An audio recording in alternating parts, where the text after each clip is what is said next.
Άγιοι τόποι.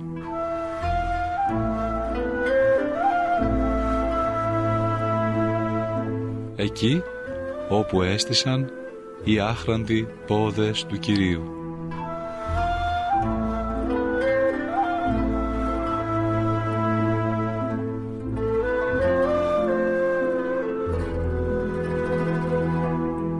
Επιμέλεια παρουσίαση πρωτοπρεσβύτερος Ιωάννης Νικολάου.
Αγαπητοί μου, αφού γνωρίσαμε τον περικαλή ναό της Αγίας Φωτεινής της Σαμαρίτιδος και το φρέαρ του Ιακώβ που βρίσκεται ακριβώς κάτω από το ιερό βήμα του ναού, ας κάνουμε λόγο τώρα για την Αγία Φωτεινή της Σαμαρίτιδα και ας γνωρίσουμε τη ζωή της μετά από τη συνάντησή της με τον Κύριο ημών Ιησού Χριστό. Η Αγία Φωτεινή, ύστερα από τη συζήτησή της με τον Κύριο στο φρέαρ του Ιακώβ και αφού ο Χριστός της απεκάλυψε όλα όσα εκείνη είχε κάνει από τα παιδικά της χρόνια, άλλαξε τρόπο ζωής και άρχισε να κηρύττει το μήνυμα της σωτηρίας στην πατρίδα της. Προσιλήτησε στο Χριστό τις 5 αδελφές της, Ανατολή, Φώτο, Παρασκευή, Κυριακή και Φωτίδα, και τους 4 γιους της, Φωτεινό, Ιωσή, Σεβαστιανό και Ανατόλιο. Μετά το μαρτύριο των Αγίων Αποστόλων Πέτρου και Παύλου, κατά το διωγμό του Νέρονα, πήγε στην Καρθαγένη και κήρυξε με ζήλο τη χριστιανική πίστη μαζί με το γιο της Ιωσή.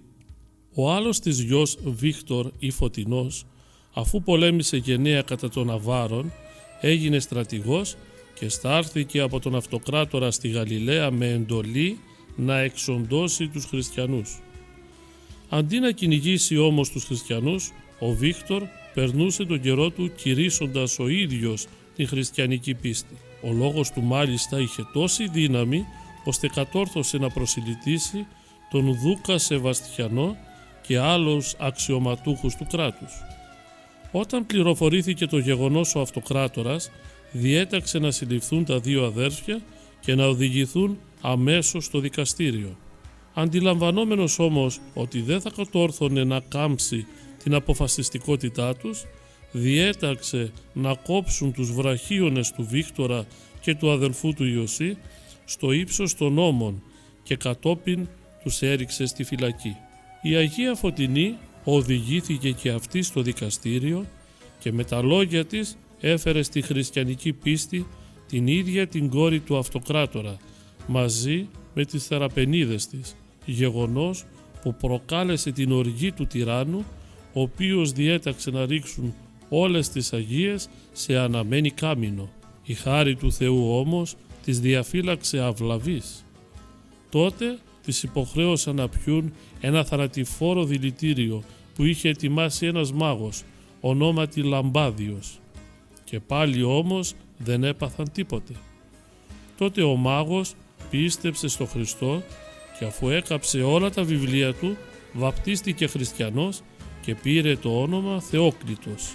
Υπέβαλαν κατόπιν τις Αγίες σε σειρά φρικτών βασανιστήριων και τέλος τους έβγαλαν τα μάτια. Κατόπιν τις έκλεισαν σε έναν υπόγειο χώρο γεμάτο φαρμακερά φίδια, όπου εν μέσω θείας δόξης φανερώθηκε ο Χριστός, συνοδευόμενος από τους Αγίους Αποστόλους Πέτρο και Παύλο, και πλήθος Αγίων και Αγγέλων και τις ευλόγησε με τα λόγια «Ειρήνη ημίν, χαίρετε πάντοτε ότι εγώ με θυμών ημί. Ανδρίζεστε και ενδυναμώνεστε». Πήραν έτσι μεγάλη δύναμη και άντεξαν τα δεινά της φυλακής για 3 χρόνια, μεταστρέφοντας στην χριστιανική πίστη πολλούς ειδωλολάτρες. Όταν τις έσυραν από τη φυλακή για να τις υποβάλουν σε νέα μαρτύρια, ένας άγγελος ήρθε και τις έθεσε υπό την σκέπη του. Τέλος ο τύραννος διέταξε να γδάρουν την Αγία Φωτεινή και να την πετάξουν σε ένα ξεροπήγαδο. Το ίδιο έγδαραν και τους 2 γιους της, αφού τους απέκοψαν τα γεννητικά όργανα και τους έκλεισαν σε ένα εγκαταλελειμμένο λουτρό. Διέταξε εν συνεχεία να κόψουν τους μαστούς των άλλων Αγίων γυναικών και να τις γδάρουν ζωντανές. Μία από αυτές, την Φωτίδα, την έδεσαν από τις κορυφές 2 δένδρων που τις λύγησαν και οι οποίες όταν επανήλθαν στη θέση τους την κατέσχισαν στα 2. Δια των φρικτών αυτών βασάνων, οι ψυχές των Αγίων Μαρτύρων κέρδισαν την Βασιλεία των Ουρανών. Η μνήμη τους τελείται στις 26 Φεβρουαρίου.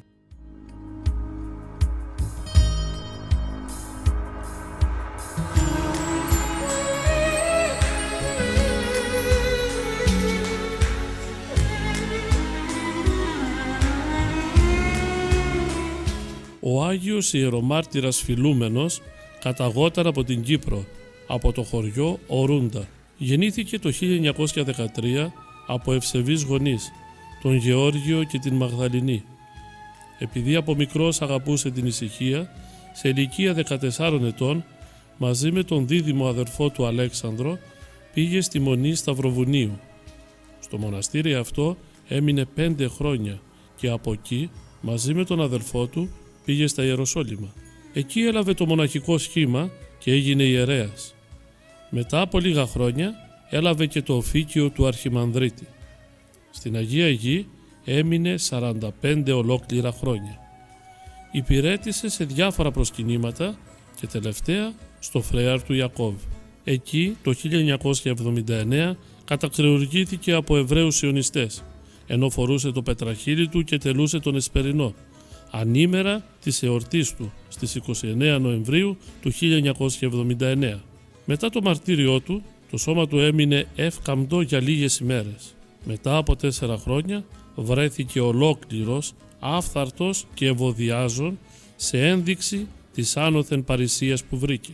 Το σκήνομά του αρχικά τοποθετήθηκε στην Ιερά Μονή της Αγίας Ιών, Πατριαρχική Σχολή, και στις 29 Αυγούστου του 2008 μεταφέρθηκε στην Σαμάρια.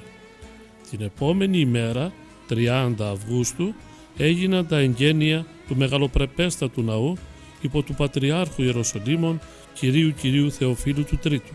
Την 29η Νοεμβρίου του 2009, όπως προαναφέραμε, έγινε η αγιοκατάταξη του Αγίου Φιλουμένου.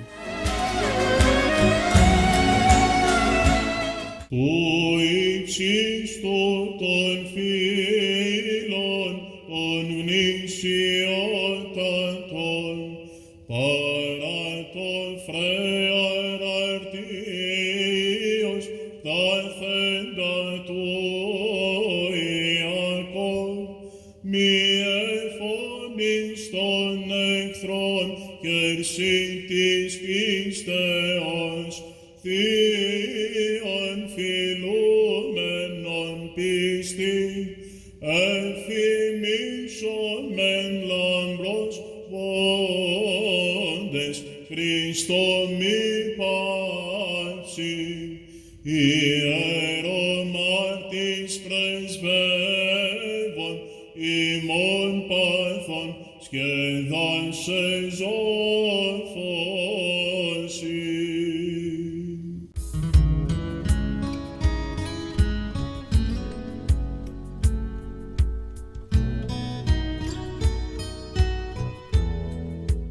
Σε απόσταση 77 χιλιόμετρων από την Ιερουσαλήμ βρίσκουμε την αρχαία Σεβάστια, που κάποτε ήταν και πρωτεύουσα του Ισραηλιτικού βασιλείου.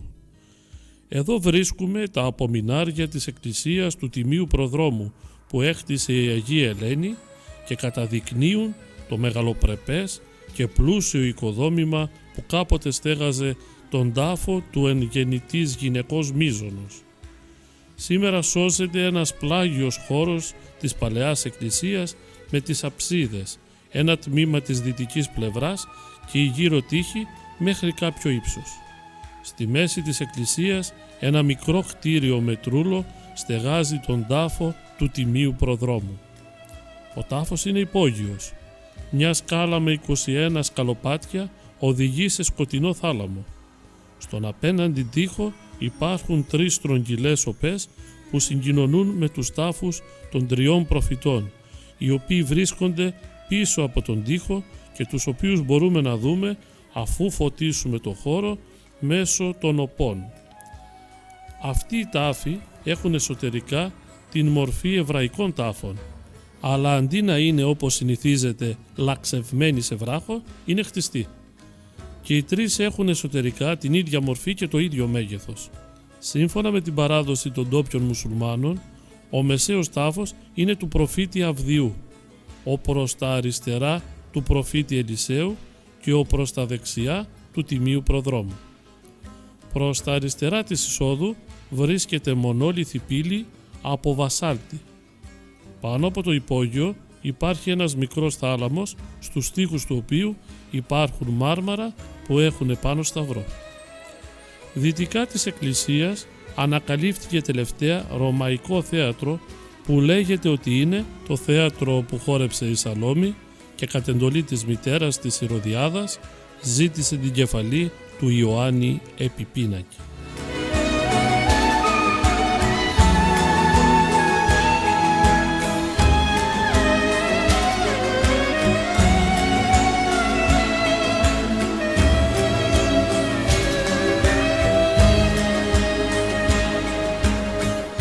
Όπως είναι γνωστό, ο Ιωάννης ο Πρόδρομος έλεγχε τον ασεβή και ακόλαστο τετράρχη της Γαλιλαίας Ηρώδη Αντίπα, γιατί είχε παράνομες σχέσεις με την Ηρωδιάδα, σύζυγο του αδελφού του Φίλιππου, ενώ αυτός ακόμα ζούσε και είχε κάνει μια κόρη μαζί της, την Σαλόμη.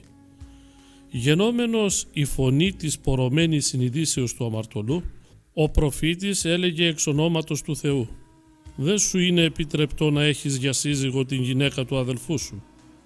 Γι' αυτό και η Ηρωδιάδα έτρεφε έντονο μίσος κατά του Ιωάννη και ήθελε να τον θανατώσει. Την εμπόδιζε ωστόσο ο Ηρώδης που τον σεβόταν ως άνθρωπο δίκαιο και άγιο, αλλά και για το φόβο του λαού που τον τιμούσε ως απεσταλμένο του Θεού.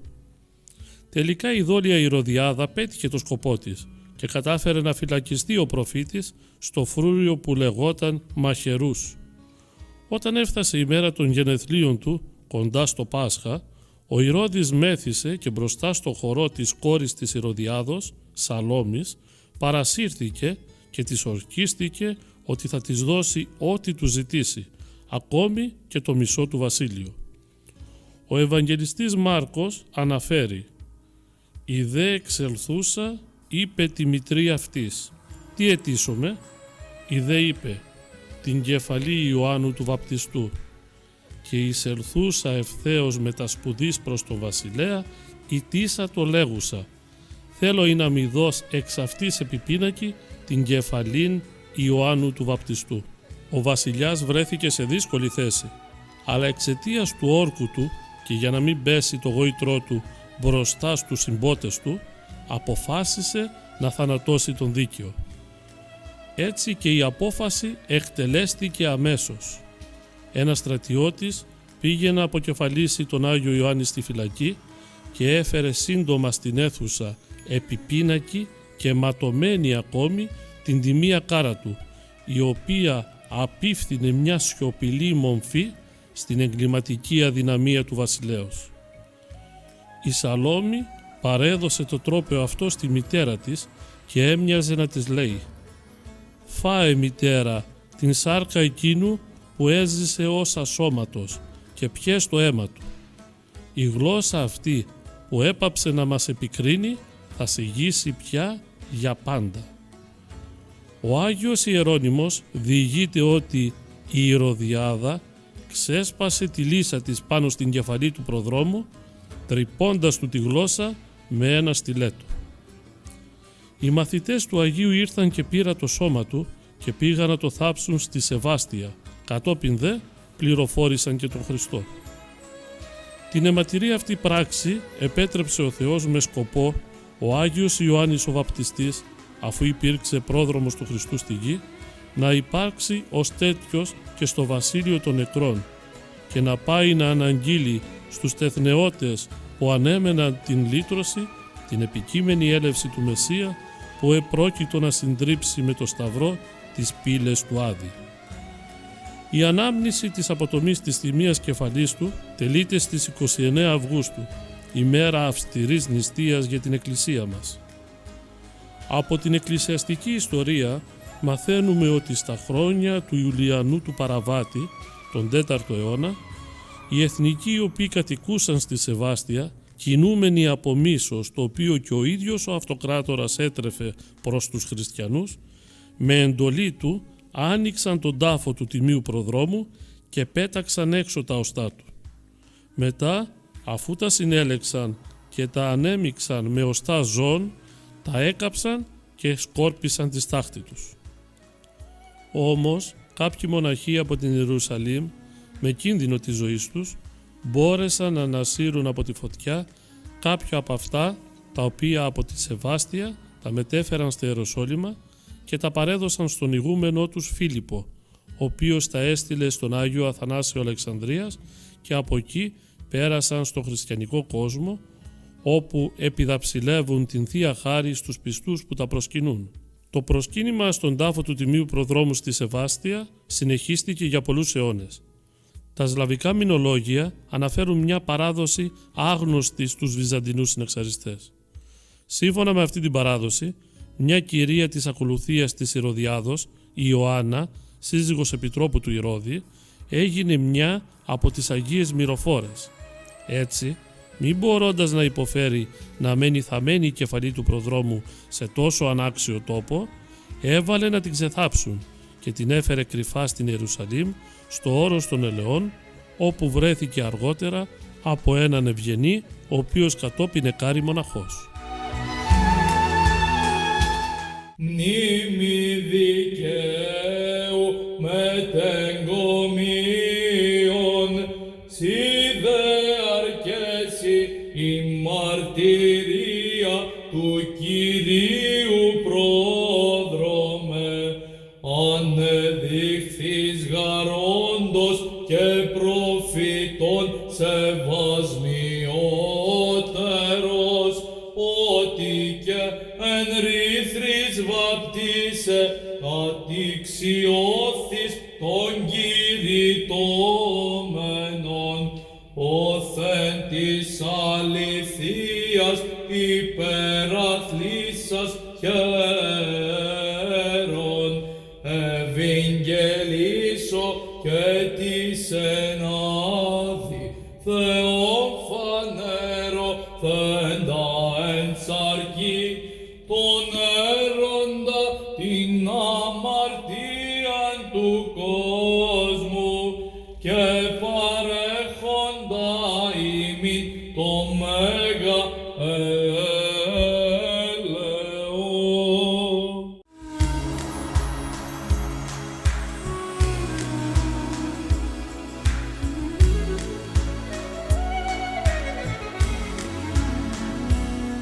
Οι τρεις ευρέσεις της κάρας του Τιμίου Προδρόμου.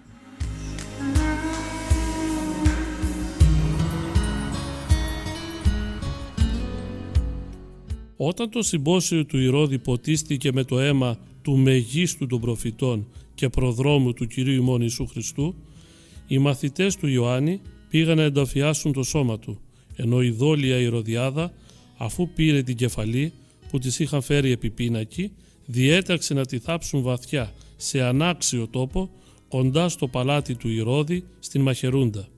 Πολύ καιρό αργότερα δύο μοναχοί από την Ανατολή έφτασαν στην Παλαιστίνη να προσκυνήσουν τους Αγίους Τόπους.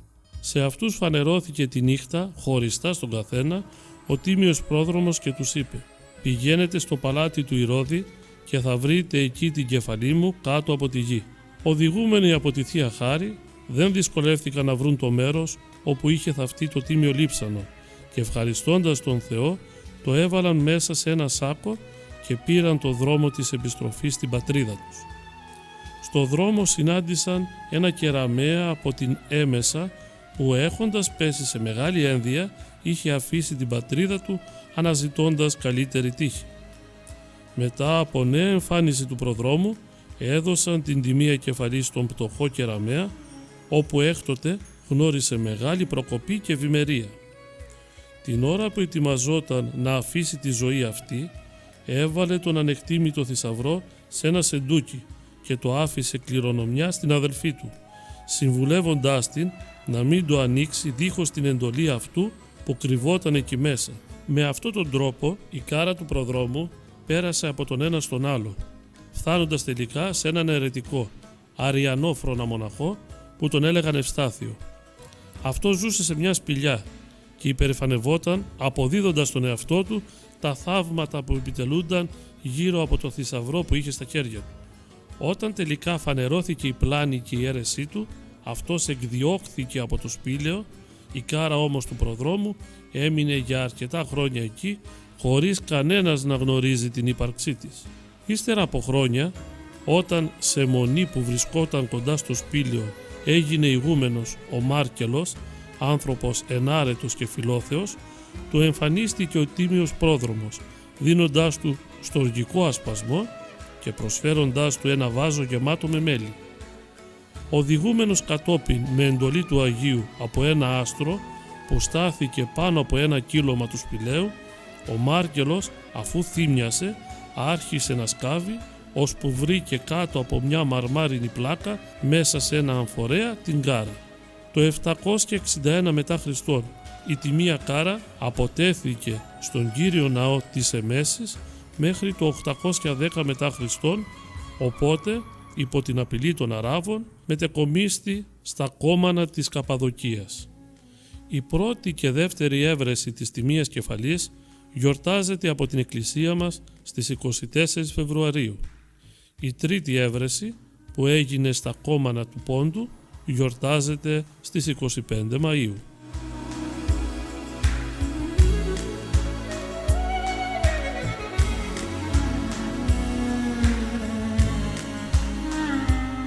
Κατά τον ιστορικό Ιώσυπο, ο Ηρώδης και η Μιχαλίδα Ηρωδιάδα εξορίστηκαν το έτος 40 μετά Χριστόν από τον αυτοκράτορα της Ρώμης Καλιγούλα στο Λούγδουνο, σημερινή Λιόν της Γαλλίας, και από εκεί πέρασαν στην Ισπανία, όπου και πέθαναν. Η Σαλόμη, σύμφωνα με τον Νικηφόρο Κάλιστο, βρήκε τραγικό τέλος όταν, περνώντας από ένα παγωμένο ποταμό, σκίστηκε ο πάγος κάτω από τα πόδια της. Έτσι, το μεν σώμα βυθίστηκε, η δε κεφαλή της κόπηκε από τον πάγο, καθώς αυτή ήταν η αιτία της αποκεφαλίσεως του τιμίου προδρόμου. Έτσι και η δίκαια κρίση του Θεού την αποκεφάλισε.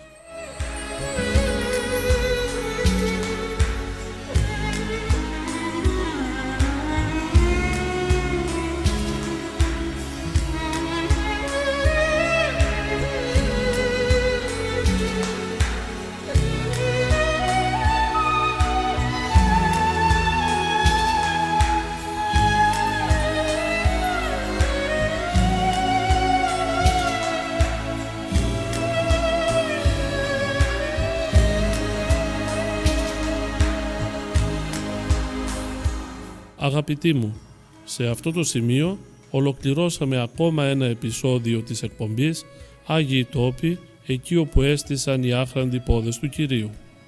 Χάρητη του Παναγίου και Ζωοδόχου Τάφου, να είστε καλά και ως την επόμενη φορά, γεια και χαρά σας.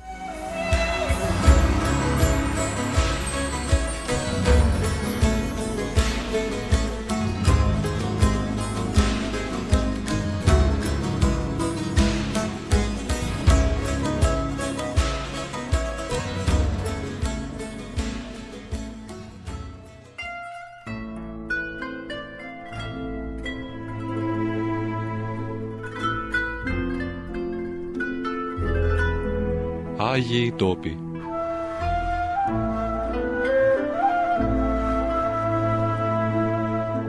εκεί όπου έστησαν οι άχραντοι πόδες του Κυρίου.